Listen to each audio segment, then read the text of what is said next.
Parliament attack रोकने के लिए उनके पास सिर्फ हिम्मत थी। उस दिन पार्लियामेंट बच गया क्योंकि एक मां और एक देश की बेटी ड्यूटी पर थी। साल 2001 दिसंबर 13, सर्दियों की धुंध में दिल्ली लिपटी हुई थी। लोकतंत्र के मंदिर संसद भवन में एक बहुत महत्वपूर्ण सेशन चल रहा था।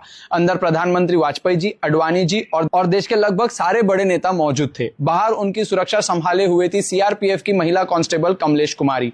वो ब्रावो कंपनी का हिस्सा थी। गेट नंबर 1 और बिल्डिंग गेट नंबर 11 पर उनकी ड्यूटी लगी हुई थी। अचानक से एक व्हाइट एम्बेसडर तेजी से गेट की तरफ आ रही थी।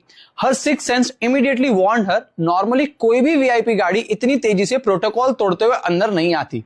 उनके पास ना कोई राइफल थी और ना कोई बुलेट प्रूफ जैकेट, सिर्फ एक वायरलेस और हृदय में अदम्य साहस। उन्हें तुरंत समझ आ गया कि यह कोई नॉर्मल गाड़ी नहीं है बल्कि एक टेरर अटैक है। अपनी जान की परवाह किए बिना वो गेट की तरफ दौड़ पड़ी और उनका सिर्फ एक ही एम था, that car must not be allowed inside.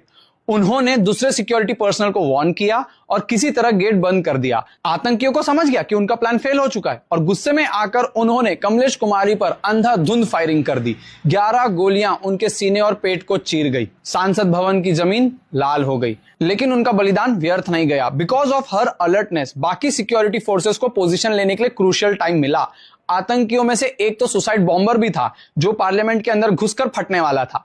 अगर वो अंदर पहुंच जाता तो शायद आज देश का इतिहास कुछ और होता। कमलेश कुमारी गिर पड़ी, लेकिन गिरने से पहले उन्होंने ये इंश्योर किया कि कोई भी आतंकवादी संसद भवन के अंदर कदम भी ना रख सके।